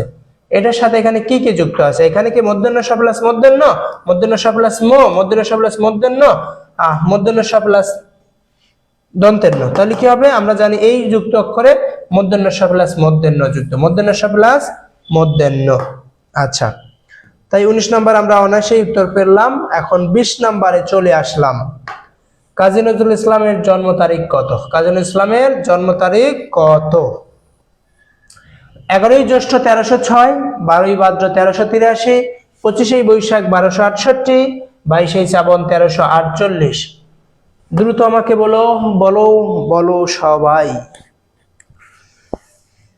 20 নাম্বার প্রশ্ন বলো দেখি। হ্যাঁ, এই তো ভেরি গুড। 19 নম্বরের সি। আচ্ছা, 20 নম্বরের আলমিনা আপু প্রথম উত্তর করেছেন, দেখি 11ই জ্যৈষ্ঠ 1306। আচ্ছা, তারপরে দেখি কে উত্তর করছে, দ্রুত উত্তর করে ফেলো দেখি। কাজী নজরুল ইসলামের জন্ম কত তারিখে? শাহরিয়ার শিমুল বলেছেন 11ই জ্যৈষ্ঠ 1306, শাহনিয়াজ রাব্বি বলেছেন এ, মোহাম্মদ জালালও বলেছেন এ। আচ্ছা, তামান্না আক্তার আপু বলেছেন এ। আচ্ছা, তারপরে আর দেখতে চাচ্ছি, দেখি দ্রুত একটু জানাও দেখি। আচ্ছা, মিম হাসানও বলেছেন এ, ভেরি গুড। তাহলে আমরা জানি কাজী নজরুল ইসলামের জন্ম 11ই জ্যৈষ্ঠ 1306 আর মৃত্যু 12ই ভাদ্র 1383। আর 25শে বৈশাখ 1268 কার জন্ম? 25শে বৈশাখ 1268 রবীন্দ্রনাথ ঠাকুর। 22শে শ্রাবণ 1348 রবীন্দ্রনাথ ঠাকুরের মৃত্যু। তাহলে দুইটা সালে আমরা কাজী এবং রবীন্দ্রনাথ শিখে ফেলেছি। আচ্ছা, এখন 21 নম্বর প্রশ্নটা বলবা, দার্শনিকদের ক্ষেত্রে কোন কালক্রমিক সঠিক বিন্যাস? দার্শনিকদের ক্ষেত্রে কোন কালক্রমিকটি সঠিক বিন্যাস? Socrates, Plato, Aristotle, Socrates, Aristotle, Plato, Plato, Aristotle, Socrates, Aristotle, Plato, Socrates. বলো 21 নম্বর প্রশ্নটা বলবা।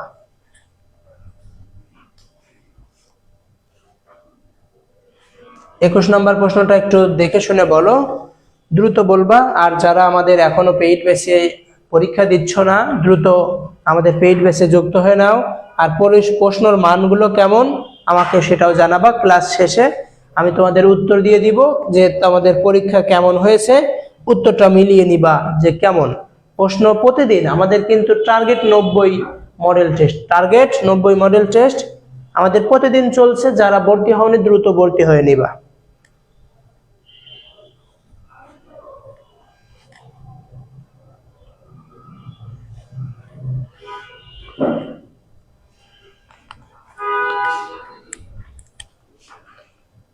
আচ্ছা, 21-এর আচ্ছা আমরা দেখতে পাচ্ছি কে কে উত্তর করেছেন। মিম হাসান, আমার কমেন্ট পড়েন না কেন ভাইয়া? কমেন্ট পড়ছি আপু। আচ্ছা, 21 নাম্বার 21 নাম্বার 21 নাম্বার দ্রুত দ্রুত বলো দেখি, দ্রুত দ্রুত দ্রুত।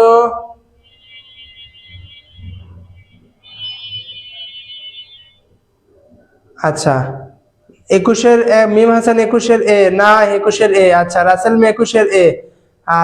আচ্ছা, তামান্না আক্তার 21-এর এ। আচ্ছা, আমরা জানি দার্শনিকের ক্ষেত্রে কোন কলম মানে কোনটি সঠিক? আমরা ওই যে বলেছি স্পা, মনে রাখবা স্পা। স্পা মানে মনে রাখবা সক্রেটিসের ছাত্র ছিল প্লেটো, প্লেটোর ছাত্র ছিল অ্যারিস্টটল, অ্যারিস্টটলের ছাত্র আলেকজান্ডার। তাই সক্রেটিস, প্লেটো, অ্যারিস্টটল, এই এ নাম্বার সঠিক, এই কালক্রমটি সঠিক। আচ্ছা, তারপরে আমরা আসবো 22 নাম্বার। প্রাচীন বাংলার সমতট বর্তমান কোন অঞ্চল নিয়ে গঠিত? সমতট, প্রাচীন বাংলার সমতট কোন অঞ্চল নিয়ে গঠিত? ঢাকা, কুমিল্লা, ময়মনসিংহ, নেত্রকোনা, কুমিল্লা, নোয়াখালী, ময়মনসিংহ, জামালপুর। প্রাচীন বাংলার সমতট জনপদটি কোন জেলার অন্তর্ভুক্ত ছিল? কোন জেলার অন্তর্ভুক্ত ছিল? ঢাকা, কুমিল্লা, নাকি কুমিল্লা, নোয়াখালী, ময়মনসিংহ, নেত্রকোনা, নাকি ময়মনসিংহ, জামালপুর? কোন জেলার অন্তর্ভুক্ত ছিল প্রাচীন বাংলার জনপদের Samatata? Socrates, Plato, Aristotle, Alexander. আলমিন আপু বলেছেন 22 নাম্বারের বলেছেন সি, শাহরিয়ার শিমুল বলেছেন সি। আচ্ছা, আলমিন আপু বলেছেন কুমিল্লা, নোয়াখালী। আচ্ছা, তারপরে দেখতে চাচ্ছি, দেখি দ্রুত। তামান্না আপু বলেছেন কুমিল্লা, নোয়াখালী। আচ্ছা, তারপরে দেখি দ্রুত বলো। আচ্ছা, ভেরি গুড। তাহলে মনে রাখবো সমতট মানেই কুমিল্লা এবং নোয়াখালী। কি মনে রেখেছি আমরা? সমান পানিতে কোনো ব্যাঙ ডাকে, সমান পানিতে কোনো ব্যাঙ ডাকে, কুমিল্লা নোয়াখালী, সমান পানি সমতট। আচ্ছা, তাহলে সমান পানিতে কুমিল্লা নোয়াখালী। বাংলায় আগত, দেখো একটু দ্রুত একটু প্রশ্নটা উত্তর করবা, উপরেরটা না। হ্যাঁ, 22 নম্বর প্রশ্ন, 22 এবং 23 নম্বর প্রশ্ন করবা। বাংলায় আগত প্রথম পরিভাষক কে ছিলেন? বাংলায় আগত প্রথম পরিভাষক কে ছিলেন? Megasthenes, Fahien, Ibn Battuta, Hiuen Tsang. মাছছান্নাই বলতে কি বোঝায়? মাছ ধরার জাল, মাছ ধরার কৌশল, ন্যায় বিচার প্রতিষ্ঠা, আইন শৃঙ্খলাহীন অরাজকতা অবস্থা। দুইটা 23 এবং 24 নম্বর প্রশ্ন দ্রুত উত্তর করবা। 23 এবং 24 দুইটা একসাথে উত্তর করবা, দুইটা একসাথে উত্তর করো, দেখি কার উত্তরটা সঠিক হয়। 23 এবং 24 নাম্বার প্রশ্ন।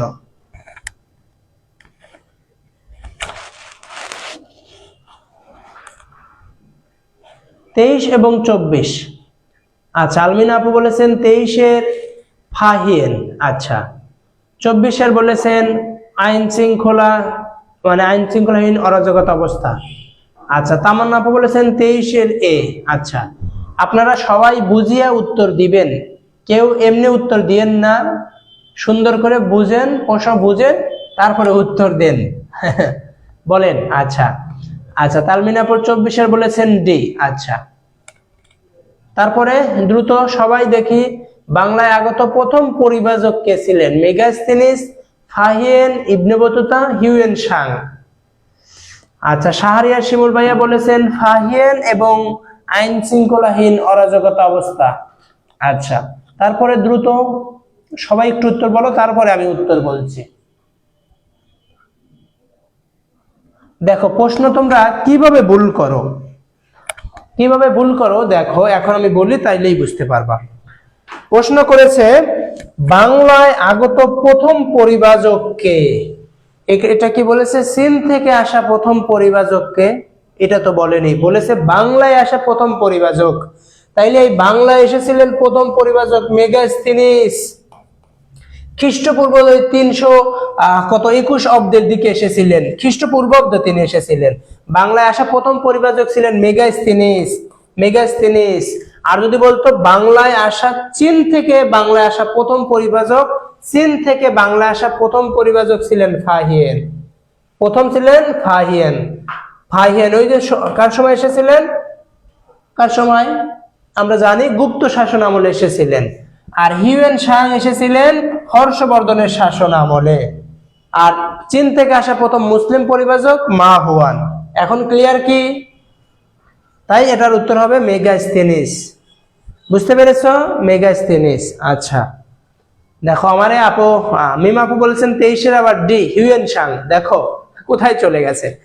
তাদের মাথায় রাখতে হবে বাংলায় প্রথম আসা পরিভাষক মেগাস্থেনিস, আর চীন থেকে প্রথম আসা হিউয়েন সাং। বুঝতে পেরেছেন? এইটা মাথায় রাখেন। মাছছান্নাই কত শতকে হয়েছে? 7ম এবং 8ম শতকের মাঝামাঝিতে। কি? আইন শৃঙ্খলা অরাজকতা অবস্থা, আইন শৃঙ্খলা অরাজকতা অবস্থাকেই মাছছান্নাই বলে। আচ্ছা, 25 নাম্বার প্রশ্ন বলো, he ran with great speed, the underline word of sentence, noun phrase, adverbial phrase, adjective phrase, participle phrase. 25 number, 25 নাম্বারটা উত্তর করো দেখি। নাউন ফ্রেজ নাকি অ্যাডভার্বিয়াল নাকি অ্যাডজেক্টিভ নাকি পার্টিসিপল ফ্রেজ? 25 নাম্বারের প্রশ্নটা আমাকে দ্রুত একটু কাইন্ডলি জানাও। 25 নাম্বারের প্রশ্ন কি? যদি বলো, এমন আছে না? সুন্দর করে একটু পড়াশোনায় মনোযোগ দাও। পড়াশোনা না হলে কিন্তু কিছুই করতে পারবা না। আগে বোঝার মানে পরে বোঝার চেয়ে আগে বুঝতে শেখো। পরিশ্রম ইজ সাকসেস। পরিশ্রম করবা, সফল হবা। পরিশ্রম করবা না, সফল হওয়া সম্ভব না। যদি লক্ষ্য থাকে অটুট, দেখা হবে বিজয়ে। 25 নম্বর প্রশ্ন আমাকে দ্রুত একটু জানাও। 25 নম্বরের বি। আচ্ছা, অ্যাডভার্বিয়াল ফ্রেজ। আমরা জানি আন্ডারলাইন ওয়ার্ডের পূর্বে যদি ভার্ব থাকে সেটি অ্যাডভার্বিয়াল ফ্রেজ, তাই এটি 25 নম্বরের বি হচ্ছে অ্যাডভার্বিয়াল ফ্রেজ। আচ্ছা, 26 নাম্বার, নিচের কোনটি অনিঃশেষ শব্দটির উচ্চারণ? 26 নাম্বারটা বলো, কোনটি অনিঃশেষ শব্দের উচ্চারণ? যদি দেখার ইচ্ছা হয় এই নিঠুর। 26 নাম্বার বলো, নিচের কোনটি অনিঃশেষ শব্দটির উচ্চারণ? আচ্ছা, তামান্না আপু বলেছিলেন বি, রাসেল মিয়া বলেছিলেন বি। আচ্ছা, 26 নাম্বার, নিচের কোনটি অনিঃশেষ শব্দের উচ্চারণ?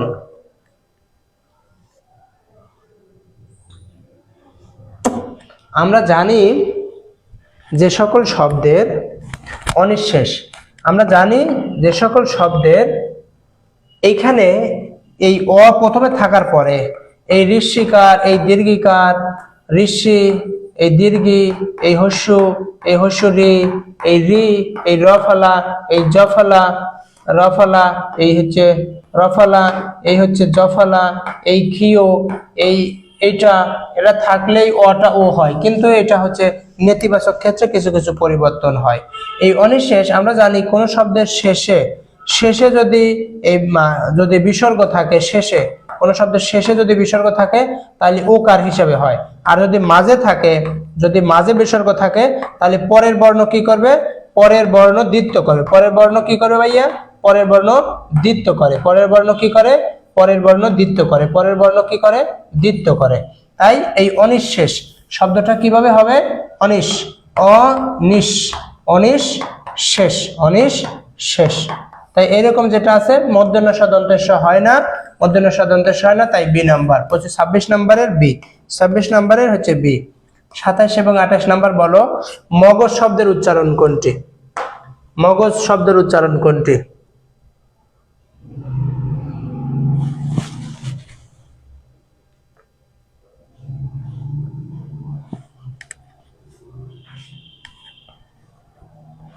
মগজ শব্দের উচ্চারণ কোনটি? হ্যাঁ, দ্বিত্ব। Very good 26। আচ্ছা, ডি। আচ্ছা, ভেরি গুড, ঠিক আছে। মগজ, মগজ কিন্তু না, মগজ শব্দের উচ্চারণ মগজ। মগজ শব্দের উচ্চারণ মগজ। সৌদ শব্দের উচ্চারণ কি? আমরা যদি দেখি যে কোনো শব্দে যদি ঐকার থাকে তাহলে ও রস্যই ওই লাগাবো। আর যদি ধরো যে ঔকার থাকে, ঔকার, ঔকার থাকলে ও হস্যু লাগাতে হবে, ও হস্যু হোক। তাহলে এখানে ঔকার আছে তাহলে সৌদ হবে। এইখানে দেখো সৌ, এই যে ঔ সৌ, আর হচ্ছে দো, এই সৌ দো, তাই ডি নাম্বার অ্যান্সার। এটা ওকার নাই, তাই বি নাম্বার হবে না।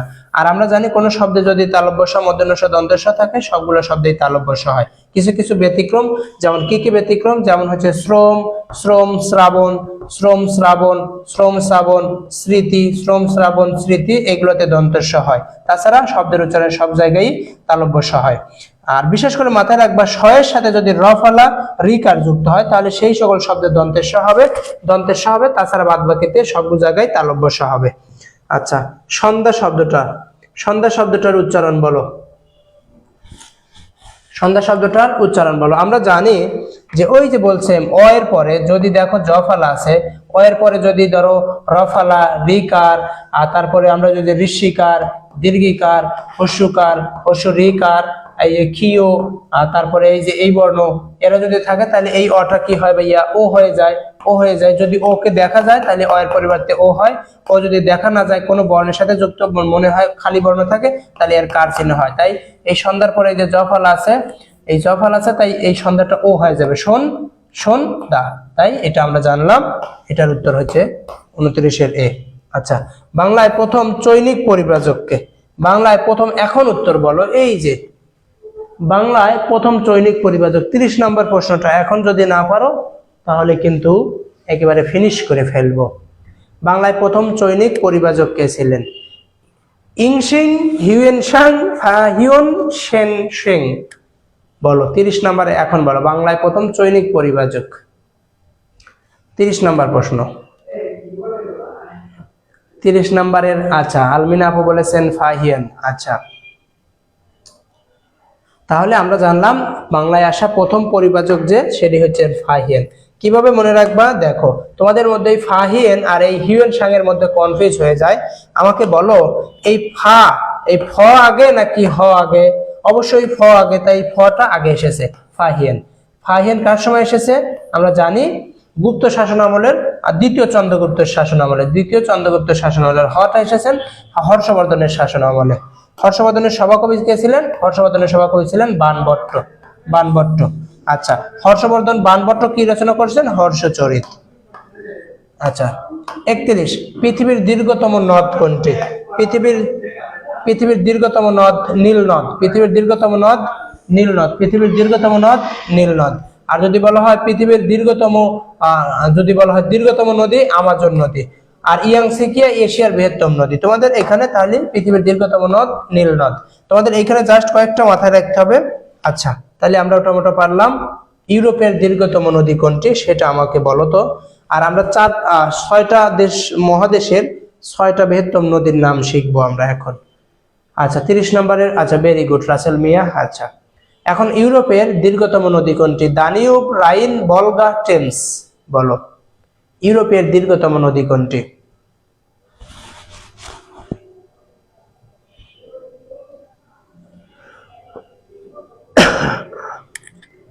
আচ্ছা, 32 নম্বর বলছেন ভলগা।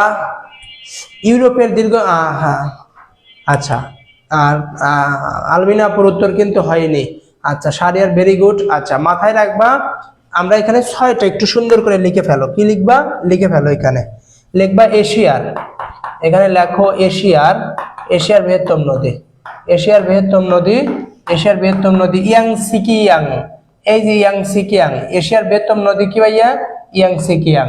তারপরে 2 নম্বরে লিখবা আফ্রিকার কি? নীল নদ। এখানে লিখবা আফ্রিকার বৃহত্তম নদী কি ভাইয়া? নীল নদ। তারপরে আমাজন কি লিখবা? দক্ষিণ আমেরিকার বৃহত্তম নদী আমাজন। দক্ষিণ আমেরিকার বৃহত্তম নদী আমাজন। উত্তর আমেরিকার লিখবা উত্তর আমেরিকার দীর্ঘতম নদী লিখবা হচ্ছে মিসিসিপি। তাহলে এশিয়ার বৃহত্তম নদী ইয়াংসিকিয়াং, আফ্রিকার নীল নদ, দক্ষিণ আমেরিকার আমাজন, উত্তর আমেরিকার মিসিসিপি, ইউরোপের ভলগা। ইউরোপের হচ্ছে ভলগা। আর আরেকটা শেষে জানবা অস্ট্রেলিয়ার। এই অস্ট্রেলিয়ার বৃহত্তম জানবা মারে ডার্লিং।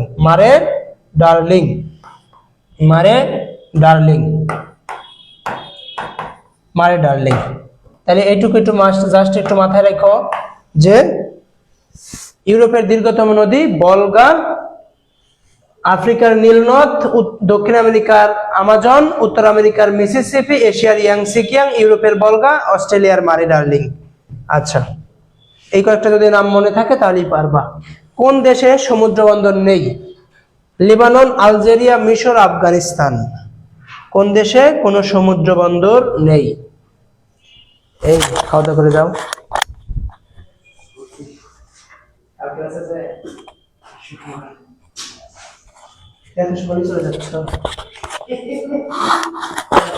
হ্যাঁ,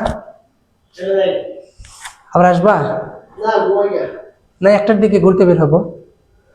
1টার দিকে চলে আসো। হ্যাঁ। আচ্ছা, 33 নাম্বার বলো। 33 কোন দেশে সমুদ্র বন্দর নেই? লেবানন, আলজেরিয়া, মিশর, আফগানিস্তান। আচ্ছা, 33 নাম্বারের আমাদের তামান্না আপু বলেছেন আফগানিস্তান। মনে রাখবা আমাদের দক্ষিণ এশিয়ারই 3টা দেশে কোনো সমুদ্র বন্দর নেই। আফগানিস্তান, নেপাল, ভুটান। আফগানিস্তান, নেপাল আর হচ্ছে কি ভুটান। আফগানিস্তান, নেপাল, ভুটান। তাহলে আফগানিস্তান, নেপাল, ভুটানে কি নেই ভাইয়া? কোনো সমুদ্র বন্দর নেই। আচ্ছা, তারপরে আম কুরানো কোন সমাস? আর 2টা প্রশ্ন দিয়ে আমরা আজকের মতো বিদায় নিব। আম কুরানো কোন সমাস? আম কুরানো চতুর্থ তৎপুরুষ সমাস নাকি ষষ্ঠী নাকি হচ্ছে দ্বিতীয় নাকি হচ্ছে সপ্তমী? আমকে কুরানো চতুর্থী তৎপুরুষ নাকি দ্বিতীয় তৎপুরুষ নাকি সপ্তমী নাকি ষষ্ঠী? আমকে কুরানো এটা দ্বিতীয় তৎপুরুষ সমাস। আমকে কুরানো দ্বিতীয় তৎপুরুষ সমাস। আচ্ছা, আবার তোমাদের মাঝে অনেক সময় তোমাদের একটু কনফিউজ সৃষ্টি হতে পারে দ্বিতীয় এবং হচ্ছে চতুর্থী নিয়ে, তাই না? মাথায় রাখবা যারা এখন আমাদের পেজ ফলো করনি ফলো করে ফেলো। আমকরণ মনে রাখবা যে সকল কে কে রে বিভক্তি আছে দ্বিতীয় এবং চতুর্থ দুইটাতেই আছে, যেটা সত্য ত্যাগ করে দেওয়া হয় সেটা হয় চতুর্থ তৎপুরুষ সমাস, আর যেটা সত্য ত্যাগ না হয় সেটা দ্বিতীয় তৎপুরুষ সমাস। তাহলে এটা মাথায় থাকবে। আচ্ছা, সর্বশেষ যে প্রশ্ন, কাঁচা পিঠা কোন সমাস? দ্বন্দ্ব সমাস, বহুব্রীহি, কর্মদ্বারায়, তৎপুরুষ। 35 নম্বর প্রশ্ন, উত্তর দাও। আজকে আমরা এখানেই রাখবো, রাত হয়ে গেছে আজকে একটু, সেজন্য আমরা এখানেই রেখে দিব। যারা এখনো আমাদের পেজে ফলো করোনি, আমাদের পেইড বেসে ভর্তি হতে চাও, দ্রুত জানিয়ে দিবা। আচ্ছা, 35 আফগানিস্তান বলেছেন। 35 কাঁচা পিঠা কোন সমাস? দ্বন্দ্ব সমাস, বহুব্রীহি সমাস, কর্মদ্বারায়, তৎপুরুষ সমাস। কাঁচা পিঠা, কাঁচা মিঠা, কাঁচা মিঠা বলো তোমরা সবাই, একটু দ্রুত একটু উত্তর দিয়ে দিবা। কাঁচা মিঠা, কাঁচা মিঠা কোন সমাস? দ্বন্দ্ব, বহুব্রীহি, কর্মদ্বারায়, তৎপুরুষ। ই বাবা, হাত পা ব্যথা।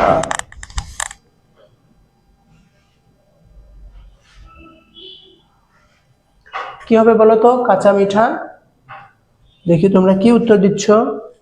কাঁচা মিঠা, আচ্ছা, কাঁচা মিঠা হবে হচ্ছে কাঁচা মিঠা, কাঁচা মিঠা হবে কর্মদ্বারায় সমাস। কি সমাস হবে? কর্মদ্বারায় সমাস।